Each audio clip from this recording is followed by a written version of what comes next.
till the year before, they would pay for the fees. Oh. So it was a full fee waiver. Or tuition scholarship. Yeah. My year, the thing that changed was that they paid for everything. So they paid for fees. Amazing. What a better time that used to be. You know, many times when we see people around us go abroad, that's probably the worst reason to do it. So please don't, for somebody who's listening in, don't let that be your reason to do it. It's not necessary to go abroad. Yeah. Place is irrelevant. What you do is important. So I could be sitting in, Honolulu, but if I can do the job, it doesn't matter as such, right? Yeah. So if you're not adaptable and you think there's only one way of doing that job, you're sooner or later going to become, irrelevant because the market is evolving faster than you. A lot of people who've been away for a long time are coming back to India to build this because they realize the opportunity size. Yeah. Don't get enamored just by the tall buildings, the lifestyle. At the end of the day, there's a cost you pay for that in terms of what your life becomes. Hello everyone and welcome back to the Dhairya Decodes Podcast. In today's episode, we have somebody who is a serial entrepreneur and who is leading two different ventures in extremely unique spaces. We're going to be having Paras Fatnani joining us today.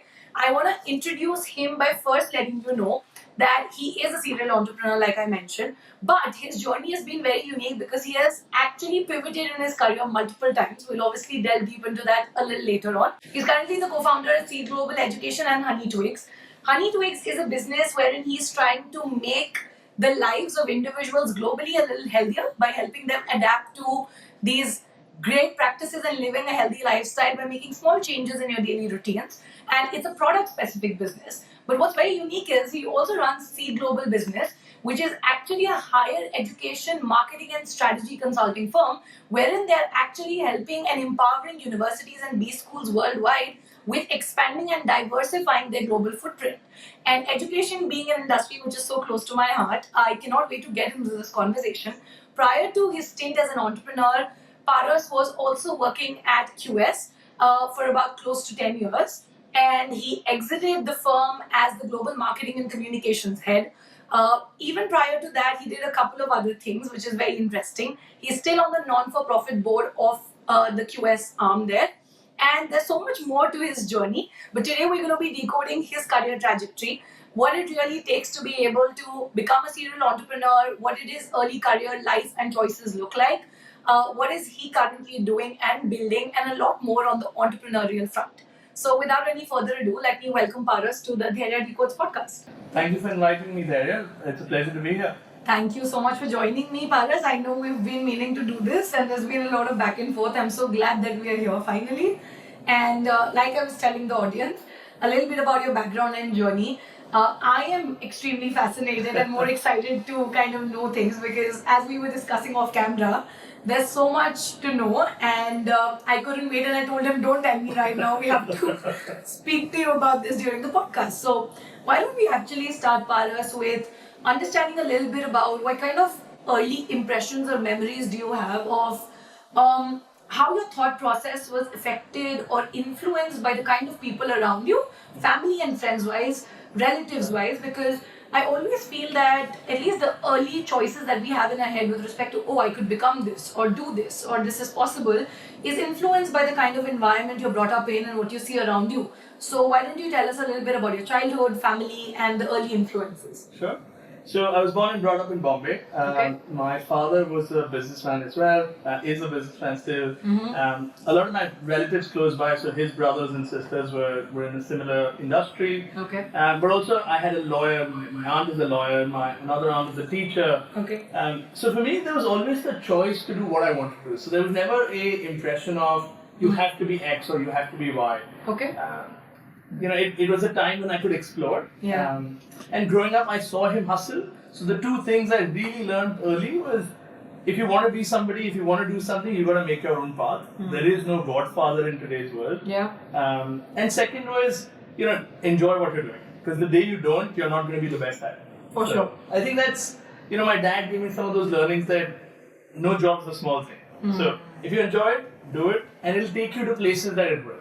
So very early in my, when I was studying, one of the things I remember when I used to always correlate this was, I was alongside my undergraduate, I did a diploma in event management. Okay. So one of the opportunities that came was when the MLTR concert was happening in Bombay. And at that point, our job was to safeguard a room which had packets of lace.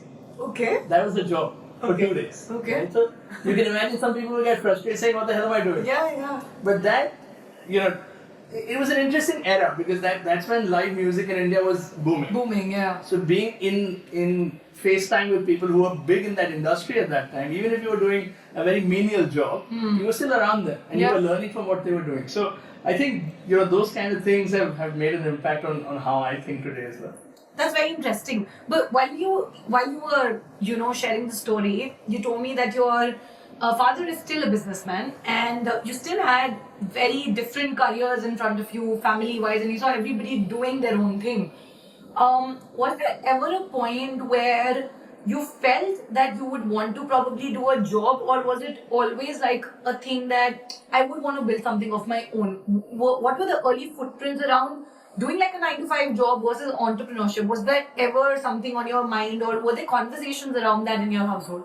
That's a good question. So I think my father, firstly, he spent about 12-13 years across the Middle East and Asia working in different organizations, and then coming back and going into microfinance and then the share markets and real estate, etc. But we were in a very modest household, so it wasn't that because he did all of that. All of that was pre-marriage for him, and then he saw a rise and saw a big fall. So in the 1990s, markets crashed. Right. We had to start from scratch again. Got it. So for me, I was initially very risk averse. So I wanted a job. Okay. I wanted something that gave me stability. Yeah. But it was never the thought process of a 9-to-5.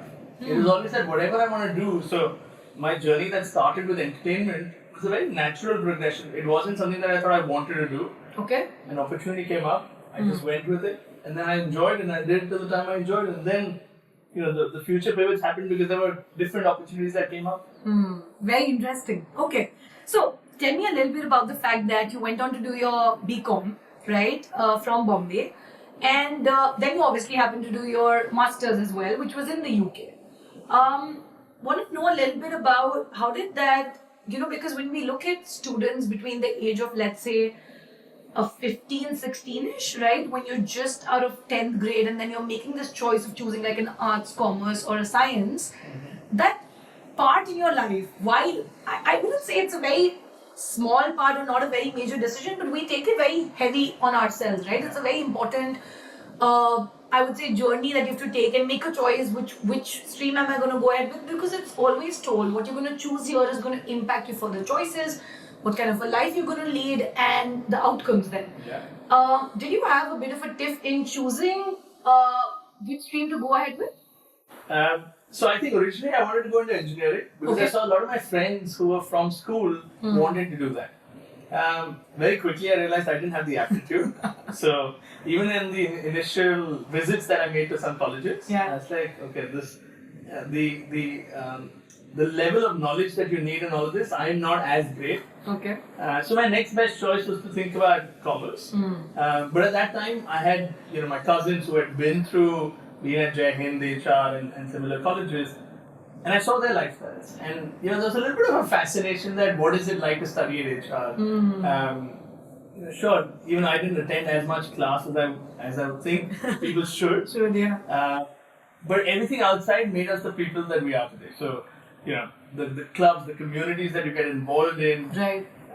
I think that changed how my work ethic was as a person as well. Got it. So I think what I understand is that you obviously had probably this fascination of going into the engineering stream, very quickly realized it's probably not something you would be best at, moved to commerce, went to HR college. How did the decision of doing an MBA come through? Because again, this is a point, I still feel under graduation, you may do a couple of things, but I mean, correct me if I'm wrong, but when you choose something you want to do, like a specialization or a master's and then spend another 2 years, I'm not saying you have to be 100% sure, but you need to have that kind of clarity and surety if this is something I want to do. And most folks are confused whether they should do an MBA or a master's. Should they do it in India? Should they do it outside of India? Do they want to do it because they want to get like a high higher or upper management role? Do they want to just do it for upskilling their skill set? Or is it because they want to start something of their own and the alumni network is going to help them? There's so many reasons, right?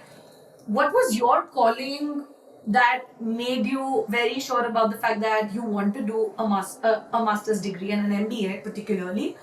And why the UK as a country, Paras, personally? So to me, everything that happened in that phase was very organic. Okay. I spoke about how I was at college at HR. I didn't think I wanted to study abroad. Okay. Let me put it that way first. Right. It happened. So I was at a very pivotal point. I don't want to call it career or education. It was probably a mix of both. I was finishing my undergrad. I had already worked on shows like Indian Idol, Recent Awards. While in college? While in college. So during my BCom, in the first year itself, I did my event management, diploma in event management. Got it. From there on, in year 2 and year 3 of my undergraduate, I was able to explore opportunities to work alongside my course. And what did your work entail in these shows? So for Indian Idol, I did contestant management. Oh, okay. So it was season 2 and season 3, early days. So it was, the popularity was quite big at that time. Correct, yeah. Then with Recent Awards, I did celebrity management. So we looked at the travel, logistics, and the show planning at that stage as well. So I had the opportunity to work with a lot of people who I thought, was sort of where I aspired to be at. Right. So at that point, I had an offer from Z to go join them full time as soon as I graduate. Oh, interesting. And at the same time, because of my extracurricular and my involvement at HR, I had an opportunity to pursue a full scholarship paid master's program in the UK. Oh, really? I wasn't the brightest, let me put it that. Okay. I didn't have the best grades. People just felt that the holistic nature of the things I was doing. How did the opportunity for the masters come in then? I mean, So every year, Yeah. HR would send 1 or 2 students on a scholarship to the UK. So they had a partnership between the universities. The universities, Till the year I went, till the year before, they would pay for the fees. Oh. So it was a full fee waiver. Got or it. tuition scholarship. Scholarship, yeah. My year, the thing that changed was that they paid for everything. So they paid for fees. Amazing. paid What for a better time that used to be. So that choice. Yeah. So they paid fees, accommodation, living, Everything. everything. So and flights. So I had no choice or nothing that I could think that should say why should I not give it that year or 2 years. I mean, I wish I was Paras for a second, but okay. I'm telling you, the latter parts of my life is not really going to wish that. But I think it's just being in that moment. So I didn't plan it.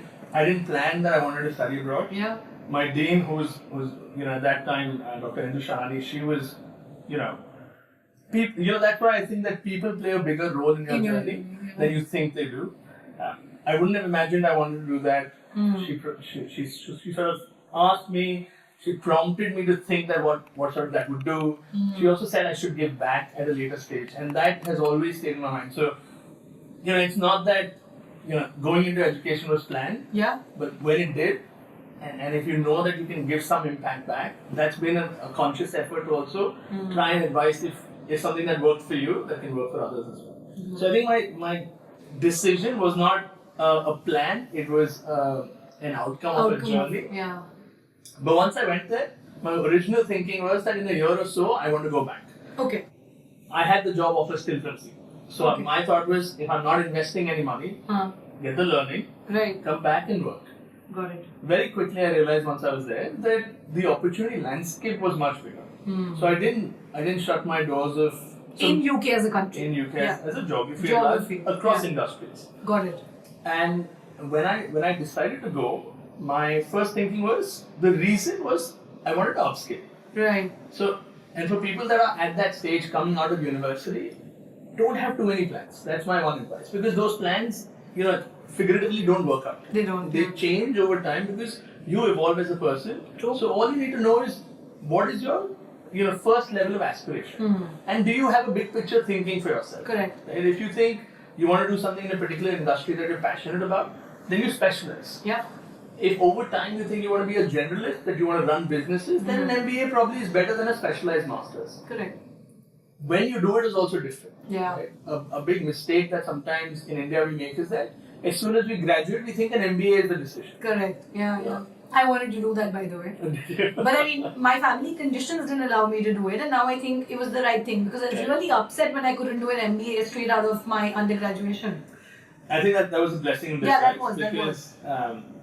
When you go into a cohort of people that are with 5, 7, 8 years of experience, there's very little you can contribute. I agree. And that means that there's very little you learn out of it too. Yeah. So generally, I would suggest if you're thinking of an MBA, do it 2-3 years after you've graduated, worked in the space. And you could go to, when you graduate, you technically have the opportunity to go to any industry. True. So the 2 or 3 reasons why people do MBAs is 1, to accelerate the career. Yeah. 2nd, to pivot into a different industry. Right. Or at that point to upskill. Yeah. Right? Yeah. When you're thinking about specialized masters, most times you're doing it right after university with 0 to 2 years of experience. Right. Because you're very passionate about a certain space. Yeah. So that was my situation. I felt at least I was passionate about marketing. And that's when I moved into doing a master's in marketing communications. You did a master's in marketing communications. I got it wrong. I thought you did an MBA. My bad. Okay. So you didn't go for an MBA, you did a master's in marketing communication because that particular space is what you wanted to specialize in. Okay. But so did the events part and everything that you were a part of give you like a cue that marketing is something that you kind of... No, to be honest, it was... I went through curriculum of multiple programs. Right. At that point, it was also what I felt I could enjoy. It wasn't, pre-set in stone that I wasn't a finance guy, I wasn't an accounting guy. Yeah. My quant skills probably at that stage weren't that strong. So it was more marketing, HR, and any other function as such, PR. Marketing seemed more holistic. Yeah. So I could look at PR, I could look at advertising, I could look at events. So it was a little bit of everything I had done before. Correct. Right? So it added to that experience, saying that, okay, maybe I might become better at this, hence to do that. Very interesting. Great. And since you obviously took us through this amazing opportunity that HR kind of gave you, wherein everything was taken care of and there was a waiver, and I'm sure that in some way or the other, when such an opportunity knocks your door, it does help you with at least building some confidence with respect to you're at least doing something right. I'm sure. I'm not saying that you feel like, oh, I've made it in life or whatever, but it is a great achievement. And when you did go there and you settled in the UK, I want to understand that what did that university and your experience of spending 2 years of doing that master's program there really do to you? Because an experience of studying at HR college in Bombay, which is also a very renowned college for what they do, to actually moving to a very different geography altogether per se, and then having your entire program fee, tuition fee, everything taken care of. I want to know that how did it groom you and help you as an individual holistically? So I think there were a few things that were playing in my mind when I first moved. Yeah. To me, I saw that as 1, an opportunity to learn, but 2, an opportunity to meet people. Yeah. And I think from day one thing I kept in my head that in any project, so when you go for a master's program, you're going to work in different groups. Right. You're going to have different subjects that you're looking at. My goal was not to do any project with the same person twice. Oh, so nice. in no group I had the same person twice, apart from one person who's my co-founder today in Twigs. Oh, okay. So it was again, how life happened. Yeah. But at that time, even just the fact that where I was living, I had somebody from Jamaica. Okay. I had somebody from Ireland. I had somebody from China. Amazing. I had somebody from Pakistan. And I had somebody from Vietnam. Right? And there was an Indian. Okay. So 6 people, very different backgrounds, very different. All of us were doing very different programs also. We were not in the same program. One was doing urban planning. One was doing international business. So one was a doctor. Okay. So what it taught us was just that, one, how do you enjoy life when you're in a new place? Yeah. And sometimes you get too caught up saying, this is what I really want to do, and you don't enjoy that time. I don't think that 1 year or 2 years, depending on the type of program, my program was 1 year. I don't think that 1 year can ever come back in your life. Yeah. And so do as much as you can. So, and that was my philosophy as well. It was a 1 year program? It was a 1 year program. Why so? So in the UK, in Europe at large, Yeah. most masters and MBA programs will be 1 year. in the US. MIMs are typically like, but even the masters and Most masters. most of them. Yeah, most masters. In the UK particularly, everything is 1 year. 1 year, okay. 11 months to be exactly precise. Got it. In Europe, there might be 11 to 12 months. Mm-hmm. But that's also the difference between choosing Europe and US or North America. The US and Canada have 16-month, 18-month, 24-month programs. Yeah. And the differences align again with what your ambition is. So if you want to live in the US, then having, when a program's slightly longer, you have internships as a part of the program. Right. So at that point, then, if you're starting somewhere and you want to learn more with practical experiences, then a US opportunity is better. Yeah. If you're certain, or if you're going more for what you get from that program, and then you want to build something after yourself. See, for me, the other thing also is I didn't want to be out of the industry for too long. Oh, okay. Right? So 1 year program suited me better. Yeah, for sure. So it depends on what your aspiration is and what you're thinking, and that's how I would suggest you choose the program as well. Right. Extremely interesting. So when you obviously started with this program, and it was an 11-month program like you mentioned, and like you said, you were amongst a group of such culturally diverse and rich folks coming in from different programs as well. And you made it a conscious choice that you didn't work with the same set of folks on every project or engagement, right? And I'm sure that it would have also given you a perspective into so many other things, right? I mean, just culture, right? Like how decision making was made. So I did a few things. One was that a conscious decision to not do that two projects with the same person. Second was I got involved with different aspects in the university. So what HR also taught me was, in some form we talk about leadership and all that. That time you don't think, when you're practically in it, you just think, what is this? You get involved. Right. So I got involved with the students' union there. Okay. I got a position with the council? The council at that point. So I was the business school rep. Nice. Within the institution, I was the class rep. Again, I didn't have academics, but I had the kida of poking myself in different areas. Yeah. And I just met so many people. So a lot of times when you go to a new destination, sometimes people worry that, will I make friends? How will people be with me? It's also very unsettling in a way, right? I don't know. I mean, I don't know if that's the right word, but you kind of, if not in this cocoon, there's a certain way, lifestyle and a thinking that you're used to, and then you're just pushed into the deep waters. And it's I mean, the culture, the food, the weather, the climate, and so many things, right? I'm sure it's not easy. It's not easy, but it's also what mindset you go in with. Yeah. Right? If you go in thinking it's going to be difficult, it's 100% going to be difficult. If you go in thinking, look, it's my decision to do this. Right. So everything I make of this is what I want of it. So, the fact that I came from a vegetarian, at that point I was vegetarian already, going into a house or a flat where there were 6 people with very different food habits. Yeah, sure, the first month was challenging. But by the second month, there were times when they would cook and they would make a meal separately for me and vice versa. So, once you build that relationship, or once you're in that geography, you find ways that work around it. So, I would say initially there can be nerves, but if you stick to your little bubble, then sure, if you end up interacting only with Indians because that's what you're comfortable with, then you're not going to get the most out of that experience. Then you might as well do that in India. In India itself, yeah. I think what I'm taking back from what you said is that ultimately you have to firstly go in with the mindset that yes, it could be challenging, but it's ultimately you who have to kind of, make your way through it. And I also feel that being adaptable and agile just in general is extremely important, right? Because you can't be very rigid in certain situations. I mean, it is what you signed up for, and it's better to make the most out of that experience. Okay, and also because you don't know what will happen. Yeah, you don't know. You're in a new geography. Exactly. Half of that is so unpredictable. Yeah, true. But since you mentioned this, that ultimately it's what you make of it. I was having this conversation just day before yesterday with a friend's friend who I met for the first time, and he was in this dilemma of sorts of whether he should go to the US or the UK and should he do a master's or not, and we were just having a general conversation. And I just asked him a very simple question. Why is it that you want to do a master's? Right? That's it. Very general, logical question to ask. And it's so funny that because I'm a career coach as well, and most of these study abroad aspirants who do come and just speak to me also to have a word and understand what choice to make, most of the times I've noticed, Paras, that the why behind why they want to go ahead and do it, or the why behind why a particular country, let alone the course in the university, is never personal to them or customized. It's extremely vague. I'm not sure if I'm putting out the question really well, but what I want to ask you is that don't you think it's extremely important?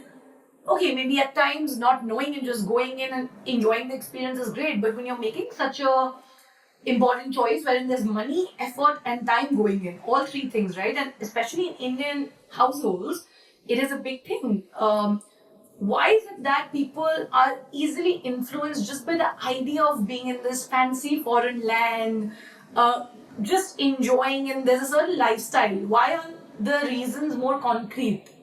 So I think also what they see around, right? We're a victim of our own surroundings sometimes. So given that a lot of people go abroad, there's also that, but this person did, I should also do it. And sure, that's not the reason why I should do it. And I want to be very categorically clear that that will not give you the outcome that you want. Exactly. So like you said, from a career coaching perspective as well, I've seen so many people talk about what's important for me. Maybe the why is an answer that you discover. Yeah.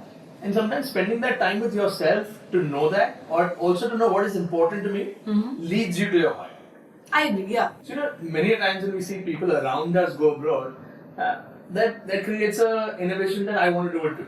But that doesn't give you the reason why it's important for you or what it will do for you. So I think that's probably the worst reason to do it. So please don't, for somebody who's listening in, don't let that be your reason to do it. And sometimes taking time, if you don't know why, it's not necessary to go abroad. Yeah. Right? There's a fabulous set of opportunities India is today giving you. And a lot of people who've been away for a long time are coming back to India to build this because they realize the opportunity size. Yeah. So don't get enamored just by the tall buildings, the lifestyle. At the end of the day, there's a cost you pay for that too, in terms of what your life becomes. Yeah. You don't have the convenience of life of someone doing laundry, someone cooking, etc. It's all you. There's a one person for all sort of situation. So choose wisely and know why it's important for you, which will invariably over time tell you the why. So I think that inward introspection plays a big role. And when you're 17, when you're 18, sometimes you don't have that. True. Right? So I didn't have that. Yeah. I think that's why I give a lot of credit to luck. That my journey was something that happened to me. I was worse at planning. But I don't think that the world can go into that same outlook because not every outcome will be the same. Right. So taking a year at that time to work and explore something that you enjoy. See, my advantage was that I had worked while in my undergrad. While you were in college. So I knew that what I would like. Yeah. For a lot of people that spend a lot of their time at college and not do other things, that's when that kick of wanting to go abroad just because someone else has is the big factor. Yeah. So don't waste your money, don't waste your time, and don't waste an opportunity. Yeah. Because every year that you're away or doing something else that you're not doing that you're passionate about is taking you further away from being successful. True. Yeah, I really like how you put that, and I think it all makes sense, right? Ultimately, as long as I think anything that you're doing, if you're doing it for the right reasons, it's going to make sense. If it's just coming from a place of influence or something that you heard, saw, worked for somebody else, it might not work for you. And I think, again, the fact that you said that you had personally worked and had this experience of being on ground and understanding your likings and what you could do and not, because of the early experience you got in college, it did kind of give you an understanding of what you like doing as well, right? Because most of the college students struggle with even understanding what are they interested in, right? So that's a good point. With that, Paras, tell me a little bit about life after the master's degree and the program. What were some early career opportunities that you were kind of exploring or came your way right after the program in the UK? And did you have plans back then to come back to India? What were the years like after it? So I'll start with when I actually went there. Because I felt, unlike in Bombay, when you spend so much time traveling, you only had so many hours to do other things. Once I got there, I felt like class was 3 days in a week. Oh, okay. 3.5 days. Then you were doing projects, which were a couple of hours when you're meeting your classmates, etc. But I felt I had time. And that is, I think, also what Bombay gave me. Right? the opportunity of knowing that you can do more with the time that you have. Yeah. And so I started getting involved in other things. Got it. While I was doing some stuff at university, I realized that this could also be a jumpstart to try and work in one of the other environments. And there were others who had taken loans, etc., who were doing sort of part-time gigs. And I said, why not? Okay. And so my first role, right, going into university was I started working at Nike. Oh, okay. So there, the largest flagship store in the world at that time was in London. So I had a fascination for sport. Right. And at that time, they had a position which was a running consultant. Running consultant. I wasn't a runner. Okay. Fundamentally, it's a salesman's job. It's glorified into a title. Right? So, pretty exciting. Yeah, fine. Fair enough. I said, okay, that's exciting. Yeah. That's interesting to see what it could mean. So I went. Given the fact that you were at university, you got some preference. Said, okay, you could do this job part-time. It's 20 hours a week. How did you figure it out? Did you see like a job posting somewhere? What was it? Yeah, so the careers board within the university put a lot of jobs out. Right. And this just sounded different. Yeah. So I was like, why not? Okay. And it was a glorified sales role on the floor. But it also taught me how people were thinking around me. So I did that first. Did that for about 6 months. While doing that, I felt that, okay, this is going too far away from what I like or what my career might end up being. This is good to enjoy this time. So then I reconnected with some of the folks I used to work at Z. Okay. And they connected me to some people who were running Times of India as the operation in the UK. Okay. Okay. And education was a key vertical for Times of India. Out of that, because the Times of India group had invested in a lot of companies outside of India too. So they were close partners with publicists in France. They were working with other agencies in different parts of Asia and Europe as well. This is the advertising, the agency. So this is Times of India had different verticals. Okay. And so this is part of Times of India. Got it. They had a UK representation office where there were 3 people. So small sort of cohort, but what that did was give me I didn't know education was going to be a journey for me, but that role came up, and because I was speaking to somebody, they said, listen, if you'd like to do it, there is a role for media planning. Okay. So the idea was, the role was to help universities who were looking to advertise in Asia or build a better presence in Asia, to plan how they should put their name out. So be it through Times of India print, virtual, Times Jobs was a part of that whole conglomerate as well. Right. So you had to build a plan or a strategy saying that how will you 360 degrees. How will you reach the right people they want? Got it. And so I did that for about a year.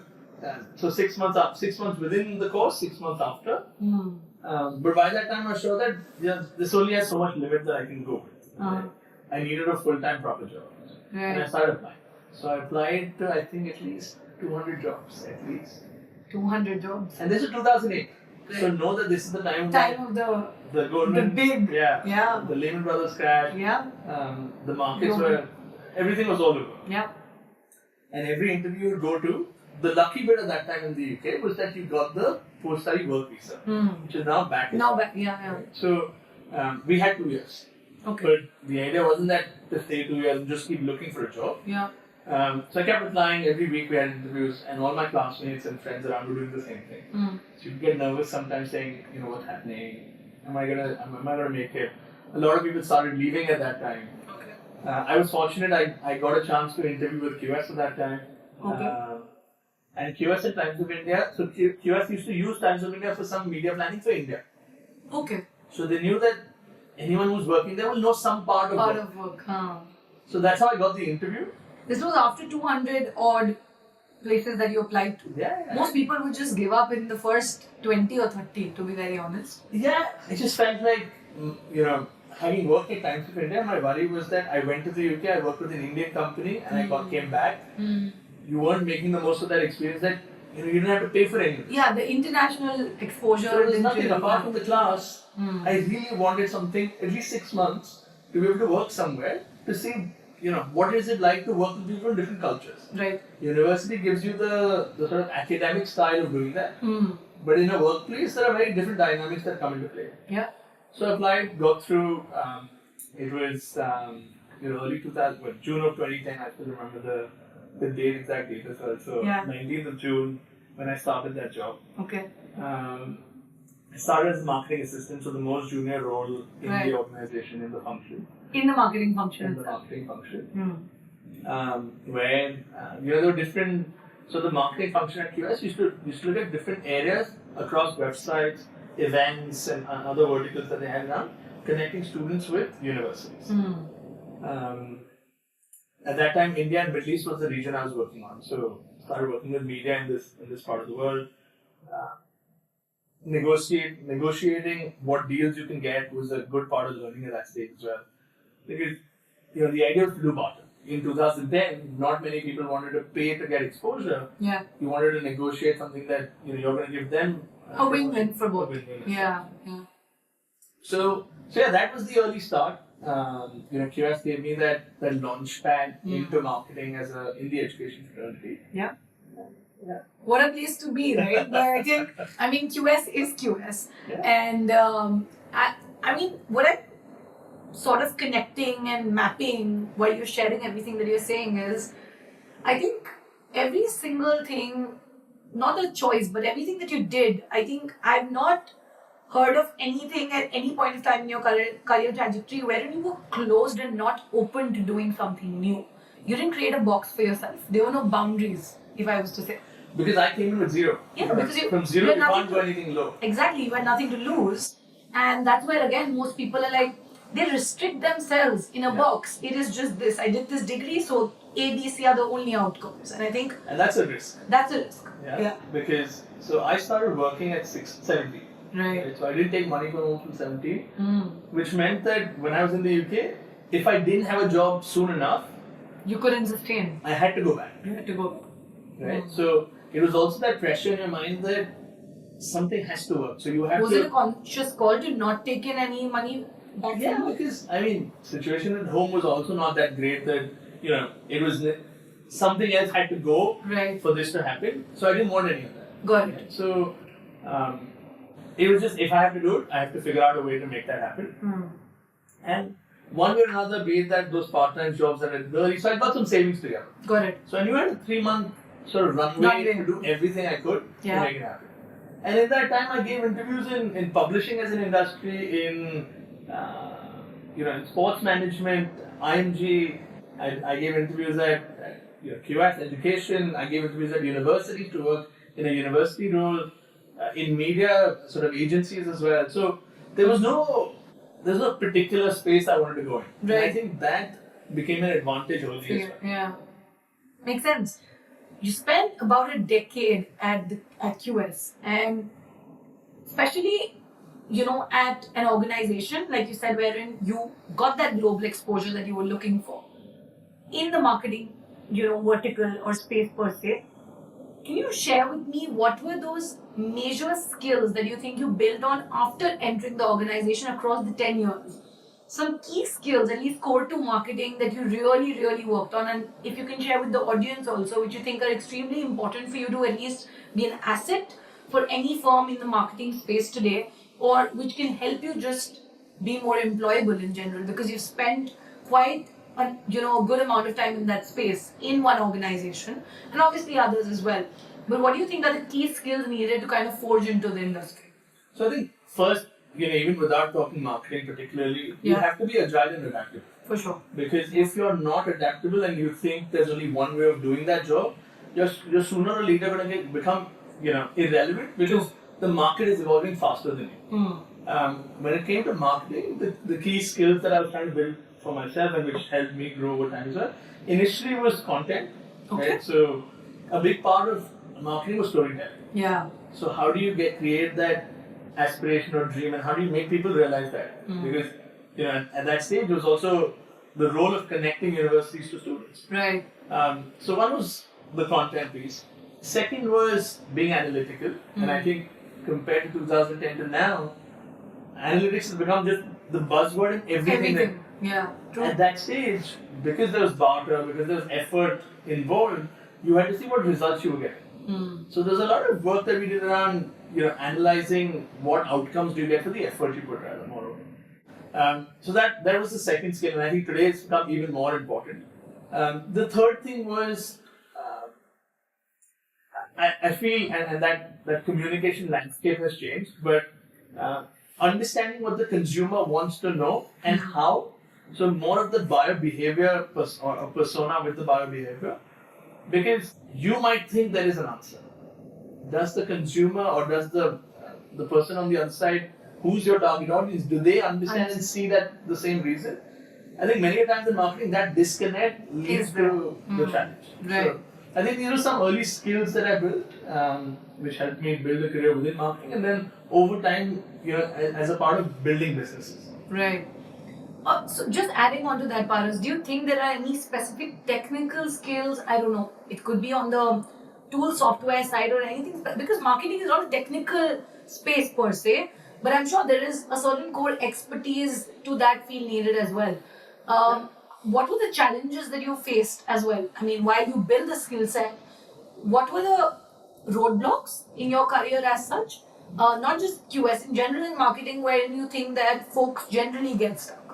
Yeah, so I think there's a couple of things, right? When we talk about communication, which channels you're using, so finding tools that can integrate through that comms journey was a big challenge initially. So at QS as well, when I first joined, we had 3 or 4 different softwares doing different things, but trying to bring the same answer. Right.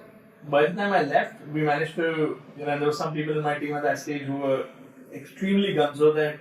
So in 2015, I took over the marketing division holistically. Got it. And in 2016, we went through a large revamp to bring all comms under one channel. Okay.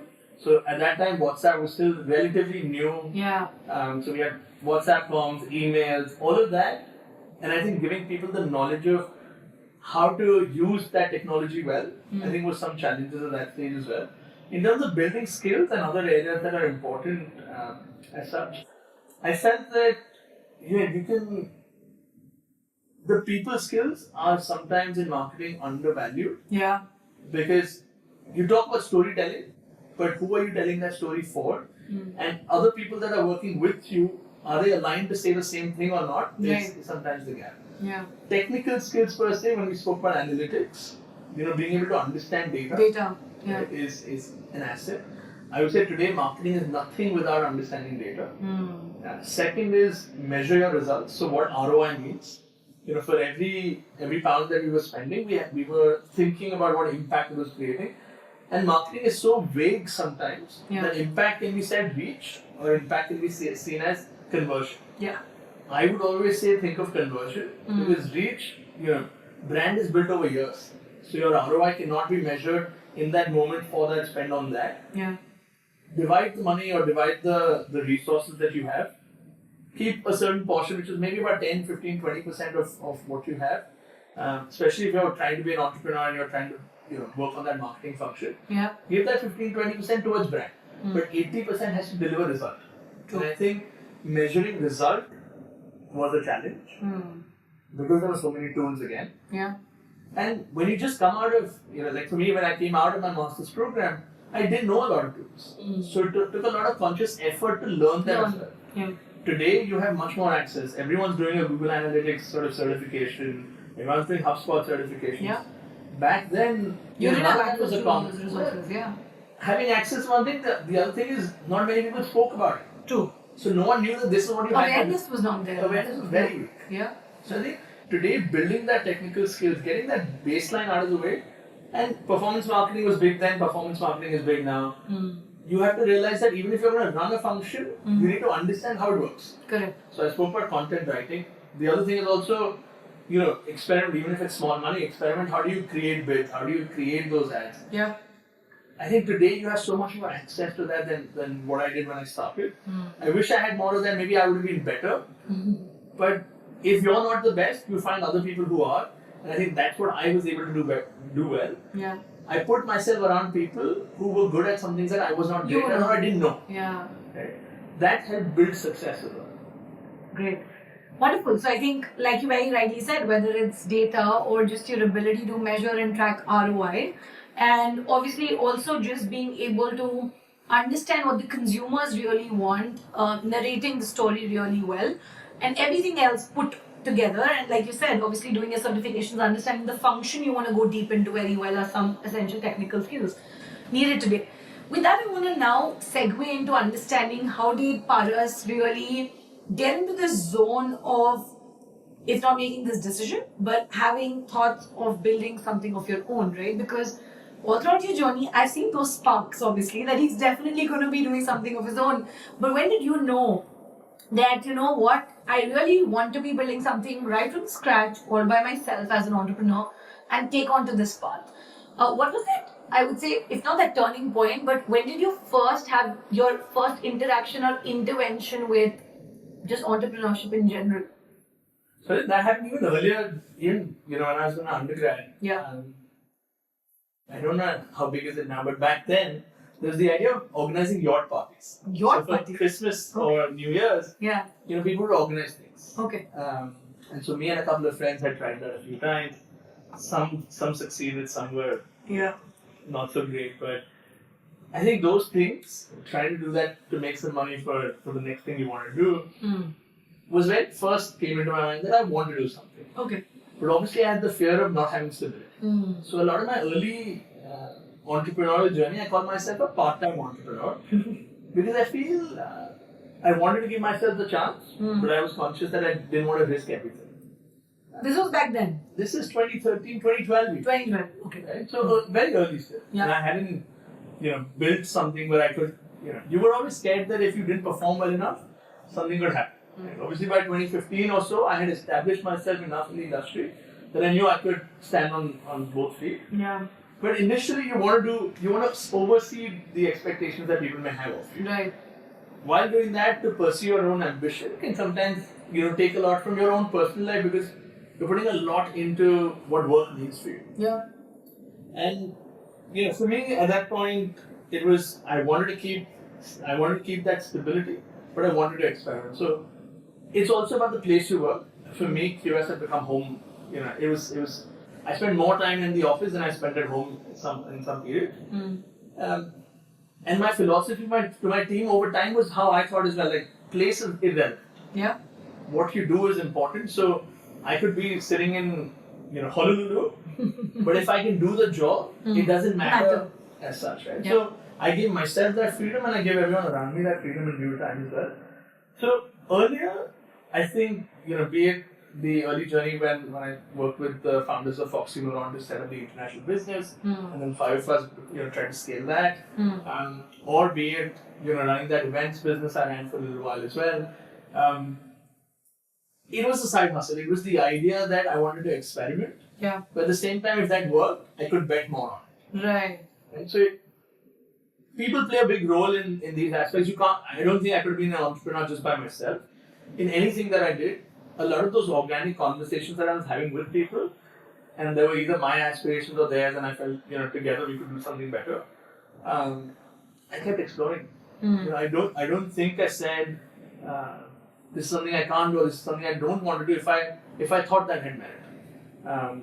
So from services to product was also a journey of that. Yeah. Saying that, okay, maybe this is good for what it is, but there's possibility of someone to replicate that. And that's where, that curiosity probably was a big part of how I kept evolving. Okay. Amazing. And while you did share that, I think, like you said, back in the times when you were just organizing this yacht party, you did have an idea that you would want to do something of your own. But then when it actually comes to executing on the idea and the thoughts you have in your head, it's a different ballgame altogether, right? Absolutely. How did the idea of just building something, firstly, in the product space, and that too, if not, let's say, food, but specific to just, looking at honey as this, I would say, if not a lifestyle changer, but just helping people lead better lives, right? And doing something in the lifestyle space altogether for folks. How did that come through? Because you started with Honey Twigs earlier, right? And that was your first venture as an entrepreneur, let's say, full time into it. So why did that appeal to you so much? So I think a lot of my decisions were impacted by what mattered to me or what couldn't happen around me. Got it. So for entrepreneurs, I feel that makes a big difference. So for me at that point, my lifestyle was extremely busy. So I was traveling, maybe 8 months out of the year. I was on the move quite a lot. So being healthy was a very ambitious mindset, but not something I was able to do regularly. Got it.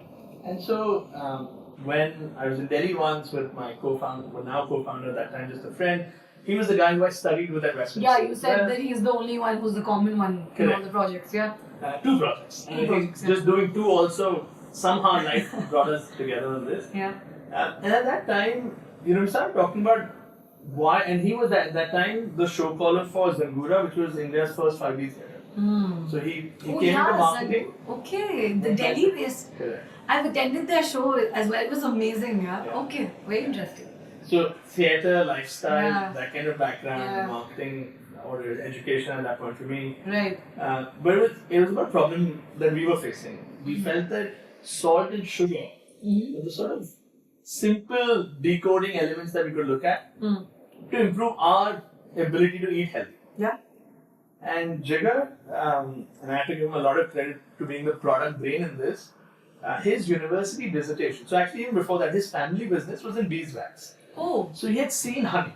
Right. So when we spoke about sweet and alternative sugar, honey was his first thought. Correct. His university dissertation project was about a honey cafe. Oh, very and interesting. The Twigs were actually tasters that were to be in those cafes. Okay. And so the idea was there might be 100 types of honey that someone can come and try and experience honey and taste with a single serve. Right. When we started talking about this, we realized that the challenge we had when it came to fast forward to why honey, the challenge we had was honey was such a medicinal on the shelf at home product. The mindset wasn't for us, nor for anybody that it could be anything else. Like, you always think if you want to switch sugar, it's so difficult because what are the options that you have around you? So we thought it could be a problem for us, but we said, okay, let's ask people first. Yeah. Are we just creating a bubble in our own head that this is what we think, or do other people face the same challenge? So we spoke to about 3,000 odd people between online and offline engagements, and we realized that there were 3 big problems people had. Okay. One was they said honey, and funnily we asked across different age groups, and we found that everybody was keen to use honey as the alternative to sugar. Okay. Everybody knew that white sugar was bad for you. Right. But the problem was, what is the alternative available? And within that, honey, when we asked them that, they said, honey is very messy as a product. Yeah, just the whole experience. Something will drip. Yeah. Ants will come. So I don't want it. That was the first. Yeah. Second was that it's not portable. I have to have it at home. Correct. If I want to use it after a gym, if after a workout, if I want to use it from a utility perspective. Yeah. They said I can't take it anywhere, so it has to be at home. It has to be at a place where I can keep it all the time. And the third was that there was a lack of trust in quality. Because they said everybody talks pure, but everything is shit. Yeah. So we said, okay, if this was what we were to take to the drawing board, what could we create? And that's where the idea of Honey Twigs first came in. With Jigar's background, the project, and this, we said, okay, there's a solution we can craft. Okay. We spent about a year and a half building the product. So at that time, it was critical that I had the job, there was money flowing in because we hadn't bootstrapped for the longest time at that stage. Right. So all that we were saving, we were putting in building machinery, and we had to go through 3 rounds of machinery because such a machine didn't exist in India. Okay. So today, maybe one of the IPs is also, not just the product and the variants, which are a big part of the story, but also the experience of the consumer. Many companies have come into this space over the last 3 or 4 years, trying to be copycat brands. Everyone's gone away because creating that experience is not the easiest. Right. So I think for me, starting that business was about a personal experience, and then building onto what people were talking about. Very interesting. So, is there something exciting or something new that you're also planning to work on from a C global standpoint, something specific? I don't know if you want to share. Is there an exciting project or a new offering or something that you guys are excited about, and if you'd like to talk about it? Yeah, I mean, to as much as I can share, we believe that education can be democratized. Yes. And so we're looking at opportunities of how we can create that. Right. Be it different kinds of programs, be it different deliveries. At the end of the day, if we can make learning easier, LinkedIn's done a fabulous job at that. they've made courses available at demand. Right. So our thinking is, what is the skill that the world needs today, or the people that are coming into the workforce need today, and what are opportunities that we can curate working with our partner schools to offer flexibility, at the same time bring in something unique as well. So more on that in the future, but hopefully this gives some hints. Yes, it does. It gives me some hints, and obviously my mind is cooking stories. But I think hopefully we should be able to see it come to life and then connect the dots. But I think with that, Paras, before we obviously come to the end of the conversation, just a few questions around also trying to understand, as somebody who's kind of shuttling between geographies and countries, because you're in the UK, sometimes in India, and in different cities in India, running 2 different businesses, having a personal life as well, a family to give time to. The concept of work-life balance may not exist for a few people. It may be flawed. For me, I have not really been able to decode it myself. And I think you can't really have it all at once for sure. But what's your viewpoint on just being able to effectively utilize time to its fullest potential and still being able to give the right allocation of time to all of these, I would say, phases or parts of your life? I'm sure it's difficult, but how have you kind of found a midway, if at all? So look, I think that's the most difficult question for anybody who's trying to scale businesses, because you do compromise, right? But for me, the key thing is, wherever you are, be in the moment. So if I'm out with my friends, at that moment, there's nothing else that matters for those hours. If I'm in my work for those hours, I'm giving it all. Got it. I think when, there are different phases of businesses as well. So I feel in the phase that we are at in both my businesses, it's at a scale phase. Yeah. So, we've not plateaued. There's sort of an upward trajectory ongoing, and we're not at a size that you can sit back and stuff as well. So in that phase, it does take time. It takes life, blood, sweat, everything. So yes, my work days are relatively longer than any individual can imagine. But within the rest of the time, finding moments. So I don't think you live life in phases, you live life in moments. So find your moment that excites you, that energizes you, because I've been doing this for about 15 years, giving a lot of time and effort to things that I believe in. I don't think you can always do that if you don't recharge and reconnect to things that matter to you. Agreed. So the reason, for example, I'm involved in projects outside of business, be it, for the longest time I worked on a solar lighting initiative, giving solar light to rural households that had no electricity in India. Oh wow. Okay. That had nothing to do with my work. Yeah, with anything. But that was something to do with me as a person. And I believed that there was something I wanted to contribute for. So do things that matter to you. Right. And don't get lost about thinking what if you don't do this? If you don't do this today, you'll do it tomorrow. Right. But whatever you're doing today, do it to the best of your capability. Got it. And just live in that moment. That's some sound advice. And I hope I'm able to kind of apply it in my life too, because I'm in this zone wherein I'm trying to figure out, if not balance things, but just figure out how do you, like you said, live in those moments and just give your all to what you're doing at that point without letting the other things kind of baffle you at that moment. It's a difficult thing to achieve, but it's a journey, I guess. Yeah, and people try and think that there's a 50-50. No, I don't. In life, there is never a 50. Yeah. Be it relationships, be it work, be it your personal beliefs and things as well. Some days is 80-20, some days is 10-90, some days is 100-0, and some days is 50-50. Yeah. But you just have to be comfortable with who you are. I think a lot of that goes back to, as a person, are you content? True. The reason I can do all of this is because I'm content in my personal life. Right. I feel good about things and time that I spend with family or with anything else that I'm doing. Yeah. Just find your balance. It doesn't need to be everybody's right. Right. Yeah, it's your equation and balance that you have to figure out. Wonderful. Paras, with that, let me also ask you this. When it comes to aspiring entrepreneurs, right? And today, the wave, the startup ecosystem, and just the entrepreneurial wave in a country like India, and the spirit that people have about making in India and going global, taking products from India to the world, right?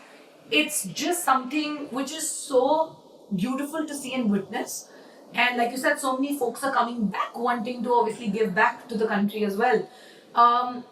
Having been in this space for a while now, like you said, close to about 15 years, building different businesses, what do you think are, like, say, 2 or 3 very integral, important things that an entrepreneur should be working on from mindset, personality, or a characterial perspective, which is extremely important not for success in terms of money, fame, outcomes, and ROI from a business standpoint, but just to be able to sustain and do this because it's a long-term game, right? You're not in it for a year or two. Entrepreneurship is a journey. Yeah. So how is it that they can stick to it, be consistent? What are those few things that they should kind of work on? Yeah. So I think the most important thing is knowing what is the problem and what are you solving for. I think many a times you go in different directions because you're trying to solve too many things. Yeah. So as an entrepreneur, my first advice would be know the challenge that you're solving for and know or build a plan or have an idea that what's the best solution you can give to that. Got it. So spend enough time articulating the solution before you say run. And I'm not saying that spend all your time just planning and don't execute and don't try. Right. Execution probably is the biggest gap in startups or scaled up businesses. Yeah. So focus on execution, but know that are you relevant? Yeah. That relevance piece then allows you to execute well because there's demand. Correct. The supply demand will then invariably try and match somewhere. And the other thing I would say is, an entrepreneur's journey can be lonely. So certainly, yeah. Yeah, because even if you're building it with co-founders, there's a lot of stress, there's a lot of emotion, there's a lot of journeys that each one is going through. Yeah. Right? Be it your personal life at that stage, because you are compromising on that invariably. Yeah. So I'd say, one, be patient with yourself and everything you're doing around you, because that persistence is what will pay off over time. Nothing that I'm doing or I've done has, or anybody, if I can say that, that they started has grown to be as big in year 1, year 2. Those are, maybe a far and few between stories that we learn about. Yeah. But 98% of people take 5-7 years to find success. Bare minimum, yeah. Yeah. So stick with what you believe in, but be sure that you believe in it and that there is a clear solution that people want. Be relevant. And look, over time, just make sure that you're adapting to what is being asked of the product, the business, whatever it is. Because your solution may not be the right solution for everyone. Correct. So talk to people.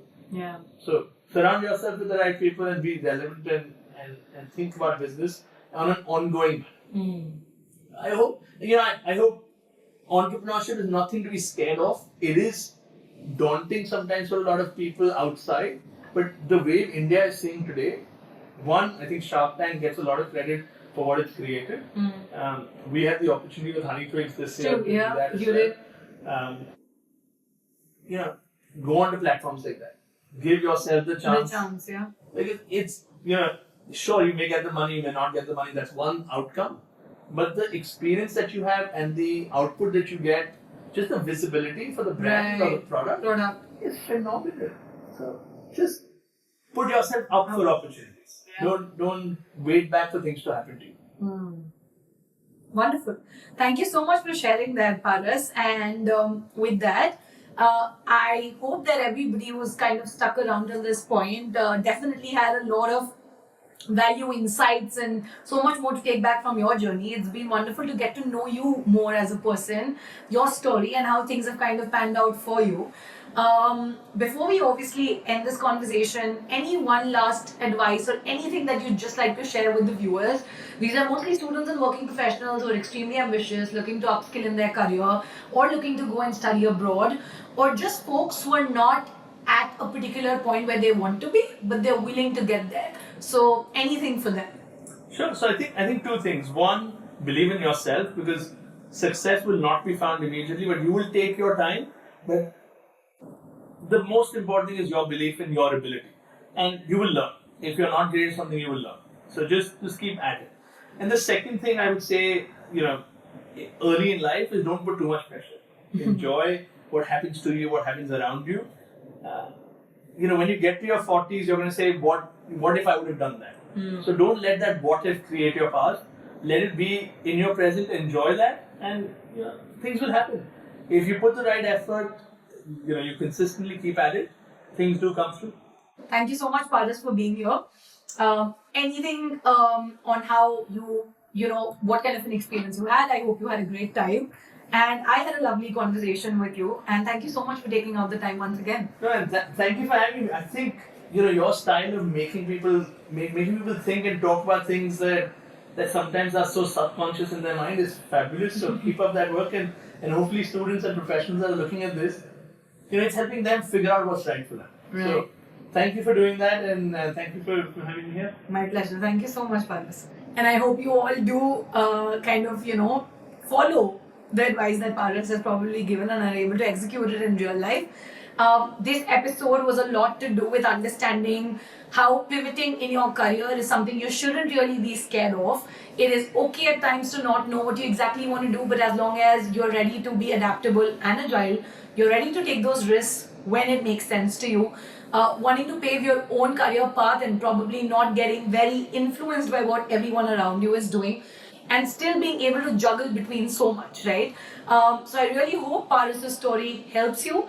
We're going to be linking in Paras' socials and Seed Global and Honey Twigs socials, website, etc. all in the description. Do check them out. And that's all for this episode.